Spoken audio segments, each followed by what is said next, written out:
उम्मीद है आप सब खैर आफियत से होंगे और अपने इम्तिहान की तैयारी कर रहे होंगे। आज हम आपके लिए मीर हसन की मसनवी जो है सहरुल बयान ये लेकर आए हैं। तो चलिए आइए इसका आगाज़ करते हैं। मीर हसन जो है इनका नाम क्या था, पहले हम मीर हसन के बारे में थोड़ी सी उनकी जो हालात ज़िंदगी हैं वो देखेंगे, उसके बाद हम सहरुल बयान का खुलासा देखेंगे। इससे ये इनकी मीर हसन की बहुत ख़ास मसनवी है अहम, और इससे मुतालिक एक ना एक सवाल आपके इम्तिहान में ज़रूर पूछा जाता है, तो इसलिए आज हम इसको देखते हैं। चलिए आइए। तो मीर हसन जो है इनका नाम क्या था, इनके हालात ज़िंदगी हमें देखना है। सबसे पहले इनका नाम था मीर ग़ुलाम हसन। मीर ग़ुलाम हसन। तखल्लुस क्या था इनका, ये तखल्लुस इस्तेमाल करते थे हसन। इनकी पैदाइश विलादत कहाँ हुई थी, इनकी विलादत हुई थी दिल्ली में। कब हुई थी, 1737 में। और इनकी वफ़ात कब हुई थी, वफ़ात इनकी हुई थी 1786, 1786 में इनकी वफ़ात हुई थी। और इनकी वफ़ात कहाँ हुई थी, लखनऊ में। इनकी वफ़ात हुई लखनऊ में। और ये जो लखनऊ में भी कहाँ, तो मुफ्ती गंज लखनऊ है, वहाँ पर मुफ्तीगंज, वहाँ इनकी एक मोहल्ला, एक ये महल्ला होता है ना जो, ये उसका नाम है।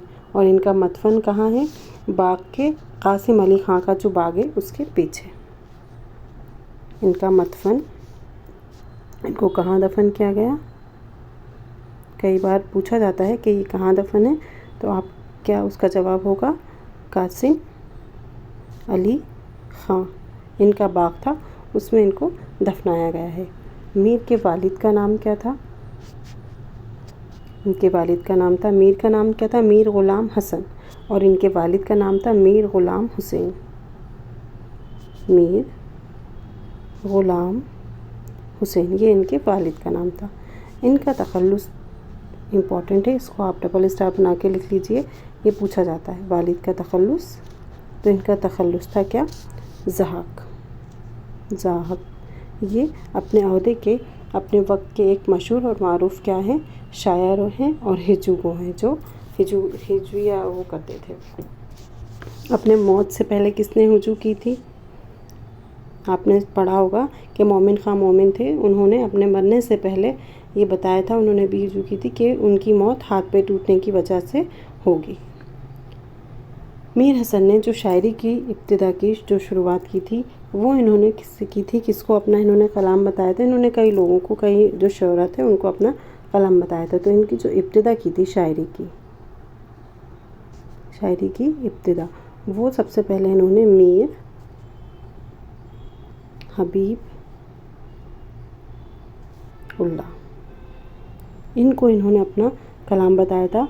इनकी फरमाइश पर इन्होंने लिखना शुरू किया था, और कहाँ से, फैज़ाबाद में की थी। कहाँ से शुरुआत की थी इन्होंने, फैज़ाबाद।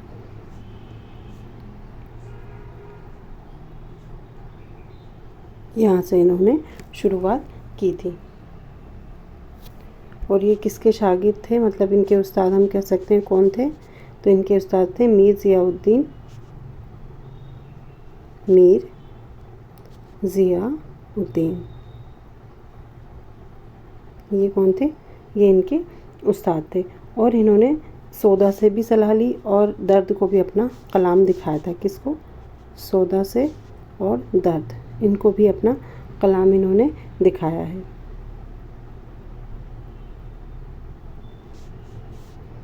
ये जो लखनऊ गए थे, पूछा जा सकता है आपसे कि मीर हसन लखनऊ किसकी फरमाइश पर गए। आप देखना ज़्यादातर जो शोरा हैं वो आसिफ उद्दौला की ही फरमाइश पर लखनऊ गए हैं।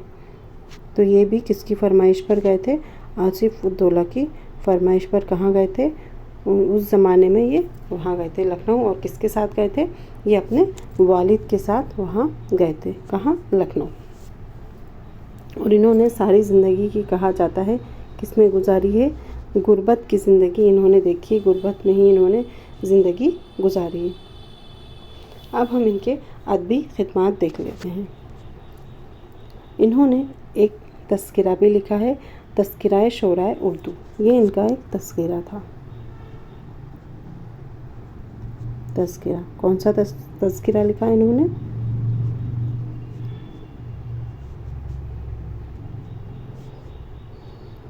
तज़किरा शोरह उर्दू। और उर्दू का पहला तज़किरा कौन सा है? गुलशन हिंद। ये उर्दू का पहला तज़किरा है। ठीक है, तो ये इन्होंने लिखा है एक तज़किरा। इनकी जो ख़ासियत है, जो मक़बूलियत है, वो इन्हें किस में मिली है? वो इन्हें मिली है मसनवियों में। और जो सहरुल बयान है वो इनकी सबसे ख़ास और अहम मसनवी है। इन्होंने कितनी 12 मसनवियाँ लिखी हैं कुल। आपसे पूछा जाए कि मीर हसन की कितनी मसनवियाँ हैं, तो मीर हसन की कुल 12 मसनवियाँ हैं। और क़सीदे की जो तादाद है वो तो वैसे नहीं पूछी जाती, पर आपको मालूम होना चाहिए, तो इन्होंने 7 क़सीदे लिखे थे। मसनवी हमेशा पूछा जाता है, तो मसनवियों की तादाद कितनी है? 12। वो हम देख लेते हैं। 12 जो इनकी मसनवियाँ हैं वो आप लिख लें। नकली कलावत, कुलवंत, नकल ज़न फाहिशा,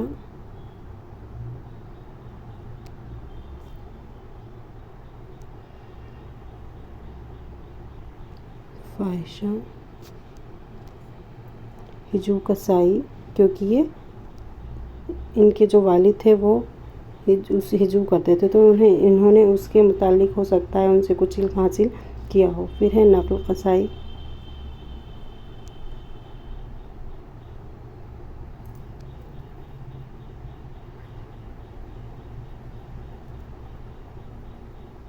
इसके बाद 5th है मसनवी शाद आसिफ उद्दौला,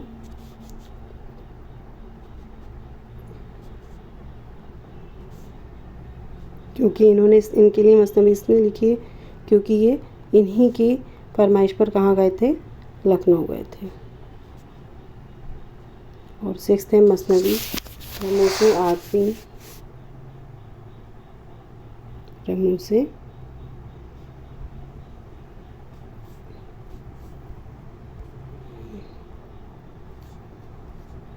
फिर से लिख लेते हैं, रमूज़ुल आरफीन, ये 6th है।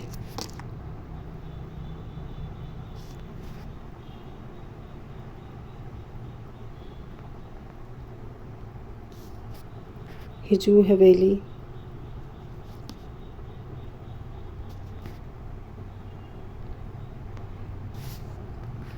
गुलजार अरम,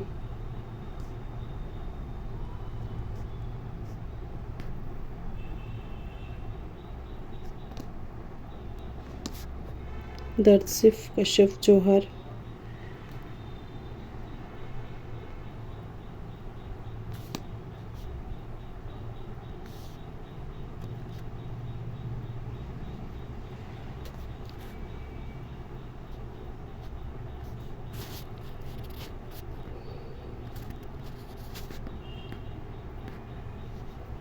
और एक है दर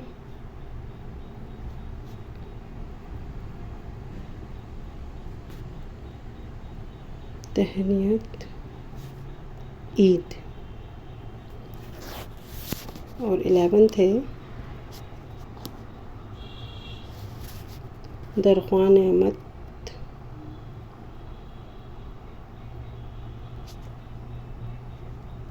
और लास्ट है और इम्पॉर्टेंट है जो सबसे, वो है सहरुल बयान।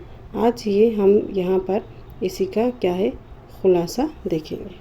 ये सबसे इम्पॉर्टेंट है और इसी के मुतालिक एग्ज़ाम में सवालात पूछे जाते हैं।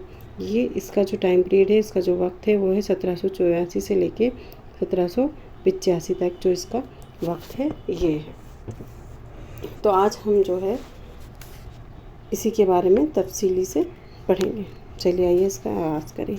मसनवी सहरुल बयान जो है ये किसके ओहदे में लिखी गई? कि सबसे पहली चीज़ आती है कि ये किसके अहद में लिखी गई, तो ये लिखी गई थी आसिफ उद्दौला के ज़माने में। आसिफ उद्दौला के ज़माने में लिखी गई थी। और मसनवी जो है ये किस उसमें लिखी गई है, किस बहर में लिखी गई है, किस हैयत में लिखी गई है, तो ये लिखी गई है मुसम्मन में।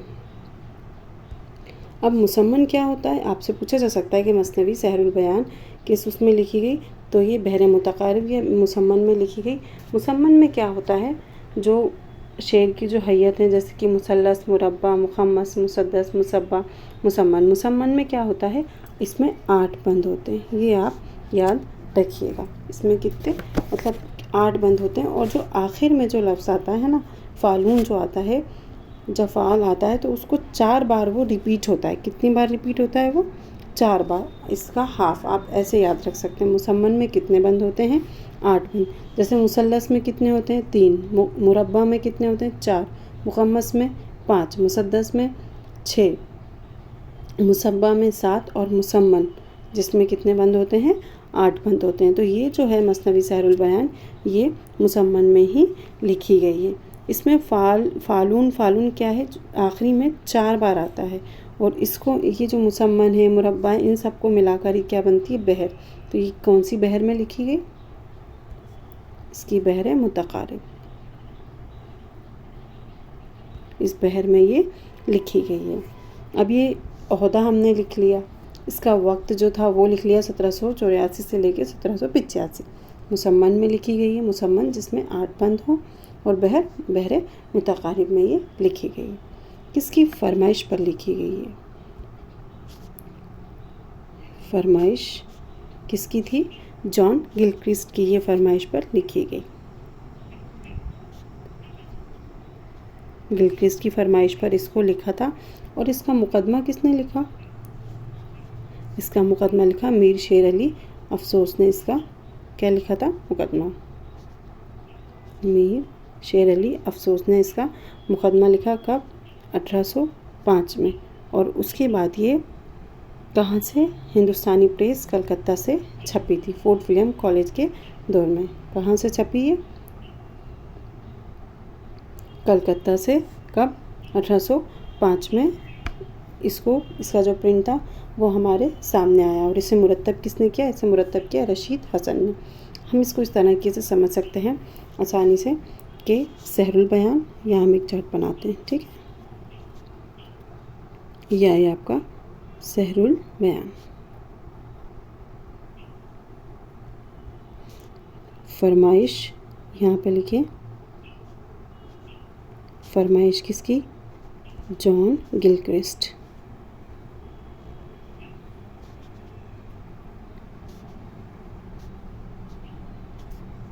फिर इसका मुकदमा किसने लिखा, इसका मुकदमा लिखा था मीर शेर अली अफसोस। मीर शेर अली अफसोस ने क्या लिखा, इसका मुकदमा लिखा। इसके बाद आप एरो बनाएंगे मीर शेर अली अफसोस के नीचे, और फिर लिखेंगे कि ये कहाँ से शाया हुई, प्रिंटिंग इसकी कहाँ से हुई, कलकत्ता से। कब हुई, 1805 में। अब फिर एक एरो बनाना है आपने, और फिर यहाँ लिखना है मुरत्तब। इसे मुरत्तब किसने किया, रशीद हसन खान ने। रशीद हसन खान ने इसको मुरत्तब किया। तो ये सहरुल बयान का एक चार्ट है कि सहरुल बयान किसकी फरमाइश पर लिखी गई, ये लिखी गई जॉन गिलक्रिस्ट की फरमाइश पर। दैन इसका मुकदमा किसने लिखा, इसका मुकदमा लिखा है मीर शेर अली अफसोस ने। फिर ये प्रिंट के उसमें तहरीर में हमारे सामने कहाँ से आई है, कलकत्ता से। इसका प्रिंट फोर्ट विलियम कॉलेज के दौरान की तरफ, फोर्ट विलियम कॉलेज की तरफ से कलकत्ता में ही इसका प्रिंट निकाला गया था। कब, 1805 में। और इसे मुरत्तब किसने किया, रशीद हसन खान ने इसको मुरत्तब किया। ये जो कहानी है, अब इसके किरदार, और ये कैसी कहानी है, ये तारीख़ी कहानी है या कौमी कहानी है इसमें, या फिर किसी जदीदियत की कहानी है, तो ये है कैसी कहानी है इसमें, ये है इश्किया। ना कौमी है, ना वतनी है, ना मजहबी है, ना तारीख़ी तो ये है, लेकिन ये कैसी, इसमें एक इश्क की दास्तान को बयान किया गया है। अब किस किस के इश्क की दास्तान है इसमें, इसके जो हीरो हैं वो कौन है, वो हैं बदर मुनीर और बेनज़ीर। ये क्या होता है, शहज़ादा और शहज़ादी हैं। तो इन दोनों की ही इश्क की दास्तान इस मसनवी में बयान हुई है। किसकी, बेनज़ीर। शहज़ादा जो है वो लिख लीजिए, जो हीरो है शहज़ादा कौन है, बेनज़ीर। और शहज़ादी जो है वो कौन है? बद्रे मुनीर। सारी जो कहानी है मसनवी की वो इन दोनों के इर्द गिर्द ही क्या होती है? घूमती रहती है। इन्हीं से मुतालिक पूरी मसनवी में इनकी इश्क की दास्तान को बयान किया गया है। ये जो मसनवी है सहरुल बयान, इसमें कौन सा लफ्ज़ बार बार आता है? एक लफ्ज़ है जो इसमें बार बार आता है, पूछा जा सकता है कौन सा लफ्ज़ इसमें बार बार आता है, तो वो क्या है? दास्तान। दास्तान जो लफ्ज़ है वो इसमें बार बार आता है। अब ये जो मसनवी है ये शुरू कैसे होती है? मसनवी सहरुल बयान की शुरुआत कैसे होती है? ये शुरू होती है किससे? हम्द बारी से। हम्द जिसमें अल्लाह पाक की, खुदा ताला की तारीफ़ की जाए। तो इसका जो पहला शेर है ना वो ये हम्द से शुरुआत है इसकी। और जो इसका पहला जो शेर है वो ये है, करो पहले तौहीद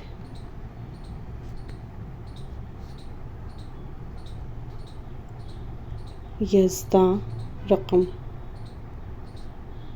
झुका जिसके सजदे को अव्वले कलम।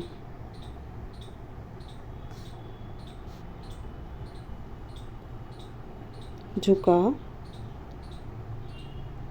जिसके सजदे को अव्वल कलम। तो ये हम्द है जो इससे ही इसकी क्या होती है? शुरुआत होती है। हम्द जिसमें अल्लाह की तारीफ़ की जाए और नात जिसमें हुजूर पाक सल्लल्लाहु अलैहि वसल्लम की तारीफ़ की जाए। तो इसमें जो है इसकी शुरुआत ये एक हम्द की बारी से होती है। और इसमें लफ्ज़ दास्तान जो है वो बार बार दोहराया जाता है।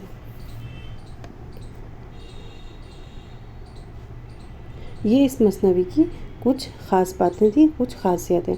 मसनवी सहरुल बयान जो है वो मीर हसन ने कसीदे के साथ आसिफ उद्दौला की खिदमत में क्या किया था? पेश किया था। इसके बदले में उन्हें क्या मिला था? आसिफ उद्दौला ने इस मसनवी के बदले उन्हें क्या दिया?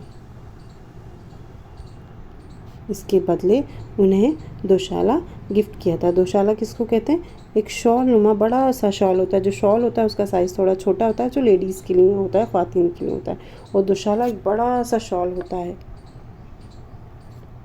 तो ये इन्हें किसने दिया था? आसिफ उद्दौला ने दिया था। और हाली ने किसने, पूछा जा सकता है कि सहरुल बयान को सबसे बेहतरीन मसनवी किसने करार दिया है?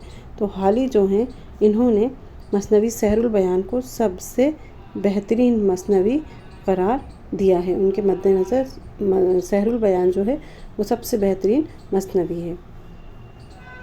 एक मसनवी है दयाशंकर नसीम की, गुलजार नसीम।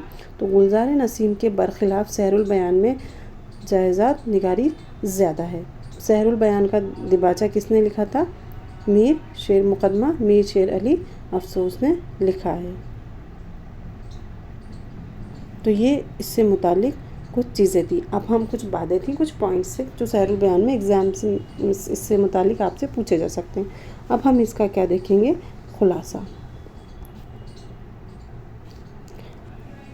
इसकी ये जो दास्तान है ये एक क्या है? तवील दास्तान है। ठीक है, इसमें क्या होता है?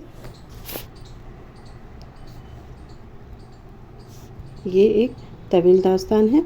और जैसे कि हमने अभी इसका किरदार पढ़ा, हम क्या पढ़ रहे हैं?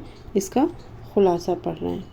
तो इसमें किस मुल्क की ये दास्तान है ये भी पूछा जा सकता है और पूछा जाता है। इसमें अस्वान एक मुल्क है। ये जो कहानी है ये यहाँ के बादशाह की कहानी है। मुल्क अस्वान की तरह ही खुशहाल किसी शहर में क्या है? कोई बादशाह रहता है। बादशाह के पास हर ऐशो आराम की ज़िंदगी वो गुजर बसर करता है।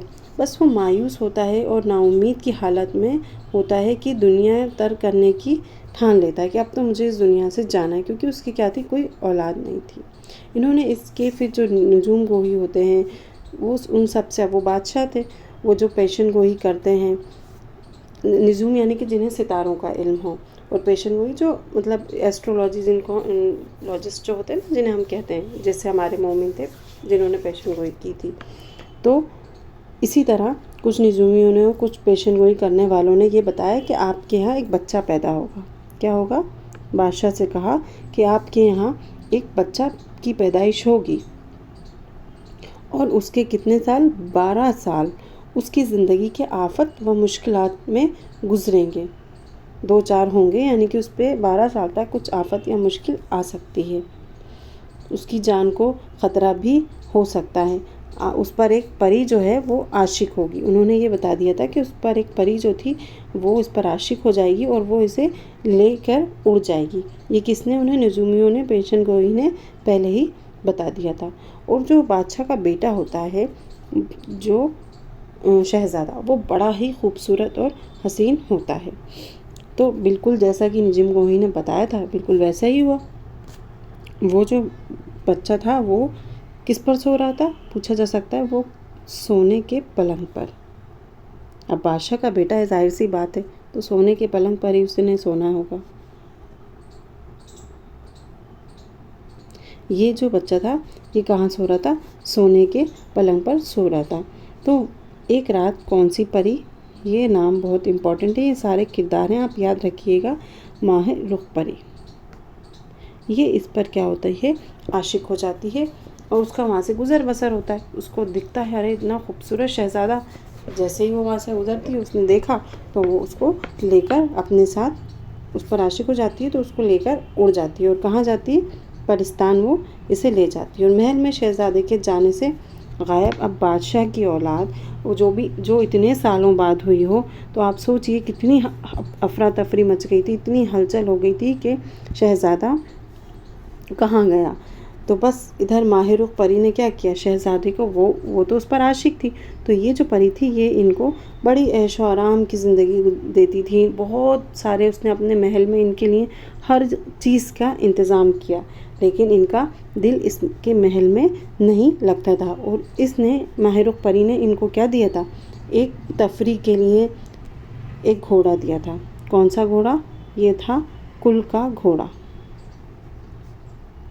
जिस पर कि शहज़ादे अपने क्या कर सकें? सैर कर सकें, घूमना फिरना कर सकें। ये इन्होंने इनको इसलिए दिया था।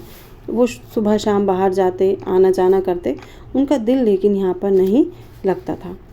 एक दिन वो क्या कर रहे थे? इत्तेफाक से घूम रहे थे, तो शहज़ादे का गुज़र, एक शहज़ादी थी। कौन सी? अब एक तो ये परी थी, याद रखिएगा। माहे रुख जो थी वो कौन थी? माहे रुख वो परी थी। अब यहाँ पर हम बात कर रहे हैं किसकी? शहज़ादी की।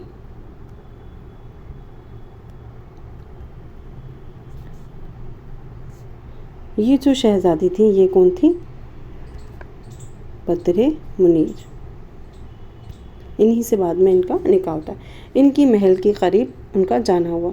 शहज़ादे ने इसको बाग में, उसके बाग में जो थे ना बद्रे, उसके बाग में वो चले गए और वहाँ पे बद्रे मुनीर मौजूद थी।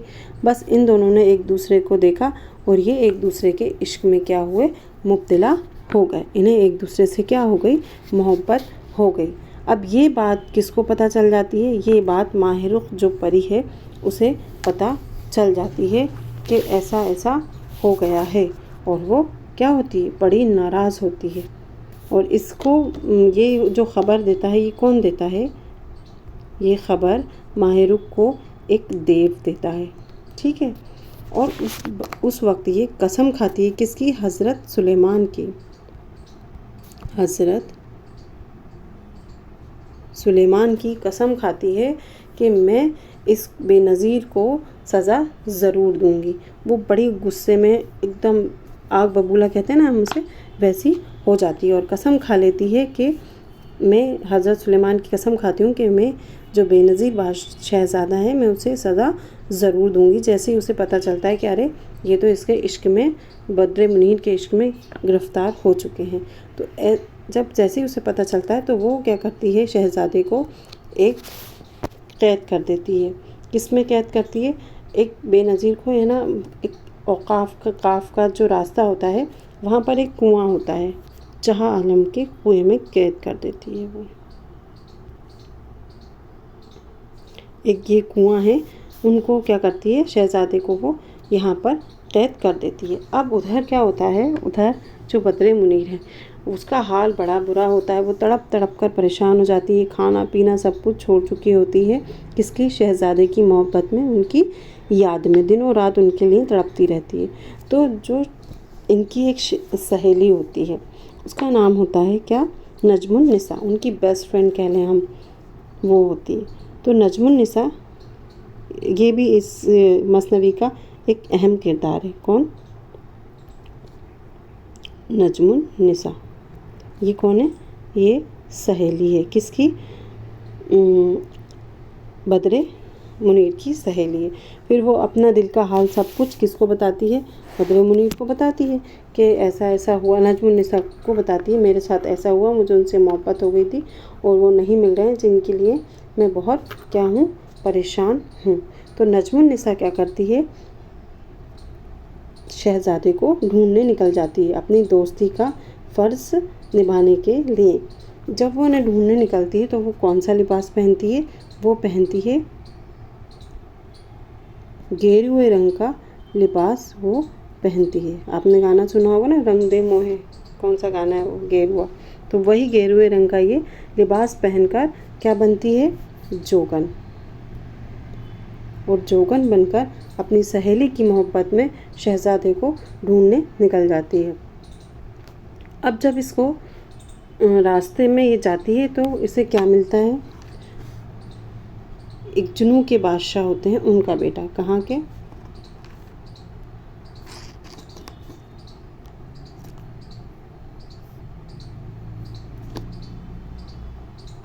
जुनू के बादशाह का बेटा होता है, जिसका नाम होता है क्या?